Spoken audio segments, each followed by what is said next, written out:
हाँ मेरे ये विद्यार्थियों कैसे हैं आप लोग। आशा करते हैं आप सभी लोग बढ़िया होंगे और अपने अपने काम में मस्त होंगे, स्वस्थ होंगे। आज का हमारा टॉपिक रहेगा प्रधानमंत्री व मंत्रिपरिषद। ठीक है, उससे पहले हमने राष्ट्रपति उपराष्ट्रपति के बारे में बताया, जो कि हमने वीडियो अपने चैनल टीवी 7 पर डाल रखी है। जो हमारा प्रधानमंत्री और मंत्रिपरिषद है वो अनुच्छेद 74 से अनुच्छेद 78 तक है। ठीक है, अब हम आपको अनुच्छेद 74 की तरफ लेके चलते हैं।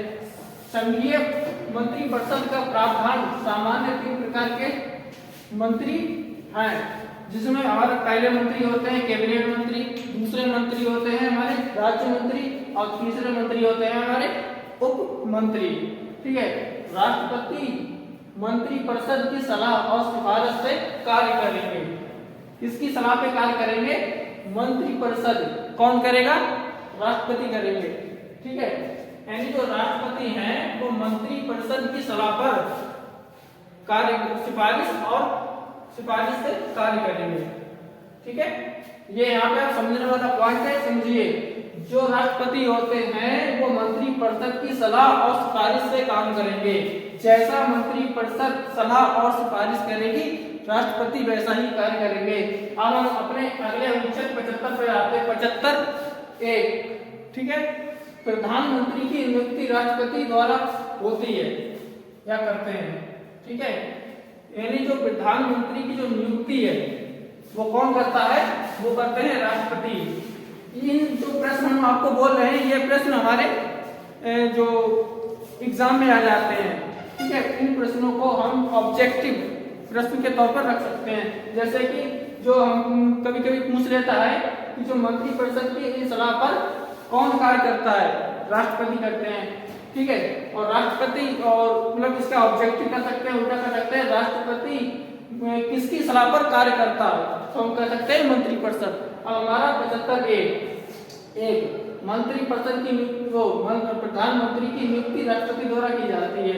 इसमें भी हम प्रश्न बना सकते हैं कि जो प्रधानमंत्री होते हैं वो जो नियुक्ति है कौन करता है? करते हैं राष्ट्रपति। ठीक है, अब हमने 75(1) का पर आते हैं। प्रधानमंत्री को मंत्रिपरिषद का आकार लोकसभा की सदस्य संख्या के 15% अधिक नहीं होगा। यानी जो हमारे जो लोकसभा के जो सदस्य होते हैं, सदस्य संख्या वो 15% से अधिक नहीं होगी। ठीक है, ये 91वें संविधान संशोधन 2003 में ये बात कही गई है। इसमें हम यहाँ से एक अपना पॉइंट बना सकते हैं, इसमें से हम प्रश्न निकाल सकते हैं। जैसे लोकसभा की सदस्य संख्या कितनी अधिक नहीं होनी चाहिए, तो वह है 15%। ठीक है, उसके बाद में इसका संविधान संशोधन कब किया गया था? संविधान संशोधन 91वां। ठीक है, कब हुआ था? 2003 में हुआ था। मतलब ये अपनी अभी बात है जिंदगी। अब अनुच्छेद 75 ऊपर आते हैं। मंत्रिपरिषद राष्ट्रपति के प्रसार पर्यंत पद पर बनी रहती है। प्रसार पर्यंत का मतलब होता है कि मतलब उसको रख सकता है। ठीक है, उसको काम के तौर पर रख सकते हैं कि आप काम कर सकते हैं। ठीक है, अब हम आ जाते हैं 75(3). मंत्रिपरिषद सामूहिक रूप से लोकसभा के उत्तरदायी होते हैं। यानी जो हमारा अनुच्छेद 75(3) है वो मंत्रिपरिषद सामूहिक रूप से लोकसभा के उत्तरदायी होते हैं। इसके उत्तरदायी होते हैं लोकसभा के। कौन होता है? मंत्रिपरिषद समूह। अब हमारा अनुच्छेद 75 5 और 6 एक ही है। मंत्रिपरिषद के वेतन भत्ते संसद द्वारा तय किए जाते हैं। यानी जो मंत्री होते हैं वहां के, तो उनका जो वेतन भत्ता होता है वो कहां से किया जाता है?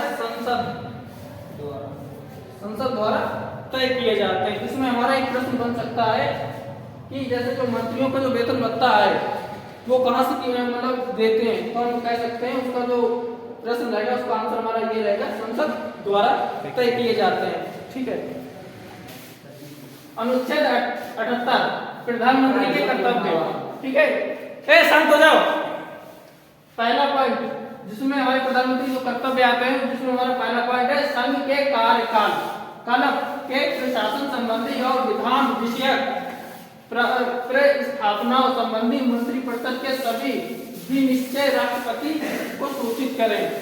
ठीक है। और इसमें हमारा दूसरा पॉइंट आता है संघ के कार्यकलाप, रेया शांत रवाई के प्रशासन संबंधित और विधान विशेष प्रस्थानों संबंधित जो जानकारी राष्ट्रपति को वह दे। है दोस्तों, अब ये हमारा जो किचन पीएम की किचन कैबिनेट बैठक के बारे में हम आप लोगों को बताएंगे, जिसमें कैबिनेट में क्या होता है,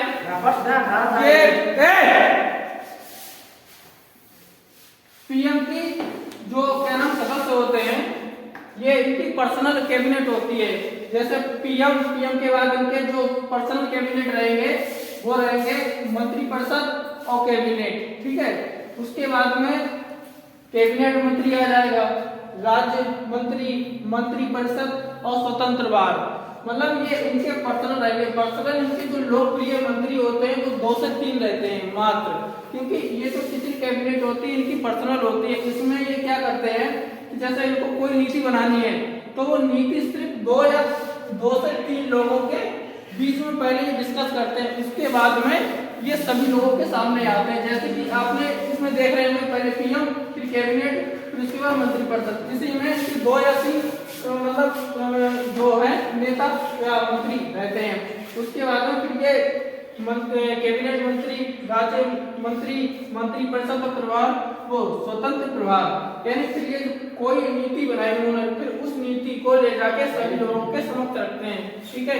इनके कैबिनेट, राज्य मंत्री और स्वतंत्र प्रभार, यानी फिर ये सभी लोगों को बाद में बताते हैं डिस्कस करने के बाद में। अब हमारा पहला पॉइंट आता है कि जो राष्ट्रपति होता है वह राज्य का प्रमुख होता है, इसको हम ऑब्जेक्टिव में भी ले सकते हैं। अब हमारा दूसरा पॉइंट आ जाता है जबकि प्रधानमंत्री सरकार का प्रमुख होता है, यानी जो राष्ट्रपति होता है वो राज्य का होता है और प्रधानमंत्री होता है वो सरकार का होता है। किसका होता है? सरकार का होता है। जो ये 2 प्रश्न है, इन प्रश्नों को हम बहुविकल्पीय प्रश्नों में हम लिख सकते हैं, ठीक है। इन चीजों पे थोड़ा ध्यान दीजिए।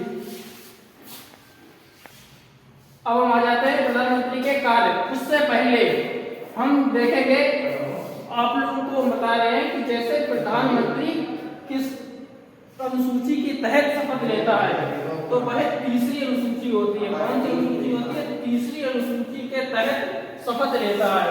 कौन लेता है? प्रधानमंत्री। इस पॉइंट को भी हम बहुविकल्पीय मतलब पॉइंट में या प्रश्न में कर सकते हैं। जैसे कि प्रश्न आ जाता है कि पूछ देते हैं एग्जाम में कि प्रधानमंत्री कौन सी अनुसूची के तहत शपथ लेता है तो वह तीसरी है, या फिर ऐसे प्रश्न आ जाता है कि तीसरी अनुसूची के तहत कौन शपथ लेता है, वह हमारा प्रधानमंत्री है, ठीक है। अब इससे हम आगे बढ़ते हैं। प्रधानमंत्री के कार्य, मंत्रिपरिषद और मंत्रिमंडल का गठन करना, यानी मंत्रिपरिषद व मंत्रिमंडल का ये गठन करते हैं। कौन करते हैं? प्रधानमंत्री, ओके। हम दूसरा पॉइंट, मंत्रियों के विभागों का बंटवारा करना, यानी जो इनके नीचे मंत्री होते हैं उन सभी विभागों का ये बंटवारा करते हैं, ठीक है। विभागों का ये बंटवारा करते हैं, कौन करते हैं? प्रधानमंत्री जी। और हमारा तीसरा पॉइंट, मंत्रिपरिषद के आकार में परिवर्तन करना। आकार का मतलब ये होता है कि जैसे किसी को हटाना है, किसी को लगाना है, ठीक है, उसी चीज का ये क्या करते हैं? मंत्रिपरिषद का ये कौन करते हैं? प्रधानमंत्री जी करते हैं, ठीक है। अब हमारा चौथा पॉइंट आता है मंत्रिमंडल की बैठकों की अध्यक्षता करना। ये जो प्रधानमंत्री हैं वो मंत्रिमंडल जितने भी मंत्री होते हैं उनकी जो बैठकों का अध्यक्षता करते हैं। क्या करते हैं? अध्यक्षता। कौन करते हैं? प्रधानमंत्री जी, पीएम, ठीक है। अब हम आप लोगों के लिए बहुत ही इंपॉर्टेंट स्टेटमेंट लेके आए हैं, ठीक है, जो आपके एग्जाम में सभी एग्जामों में काम आते हैं। पहला तो हमारा रहेगा स्टेटमेंट लॉर्ड मर्ले। इन्होंने क्या कहा था? इनका स्टेटमेंट क्या है कि मंत्रिपरिषद के सदस्य एक साथ तैरते हैं और एक साथ डूबते हैं। कहने का मतलब ये है कि अगर कोई मंत्री अगर कुछ गलत होता है या कुछ मतलब गलत प्रक्रिया होती है तो उसमें एक नहीं डूबेगा, सभी मंत्री जितने भी होते हैं वो सभी डूबेंगे। अगर कोई जैसा अगर सही चल रहा है तो फिर सभी लोग सही से बने रहेंगे, नहीं तो डूबेंगे एक साथ और तैरेंगे एक साथ। ये किसने कहा था? लॉर्ड मार्लेट। अब हमारा दूसरा स्टेटमेंट आता है मुनरो।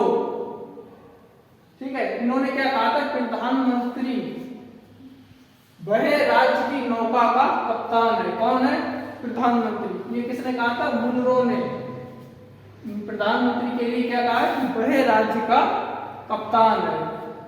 रेमजे म्योर, इन्होंने क्या कहा? राज्य के जहाज का मल्लाह। इन्होंने प्रधानमंत्री के लिए क्या कहा है? जो राज्य है उसका जहाज का मल्लाह है। कौन है? प्रधानमंत्री। अब हमारा चौथा आता है HRG ग्रिफ्ट।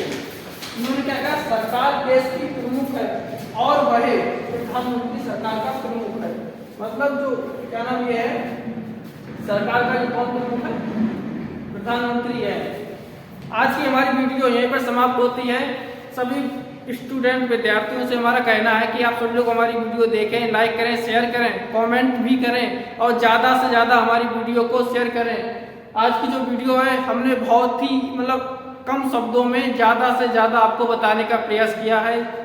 आशा करते हैं आप सभी के हमारी वीडियो आज की जो प्रधानमंत्री और मंत्रिपरिषद है ये आपके माइंड में अच्छी तरह से आ गई होगी। धन्यवाद। जय हिंद।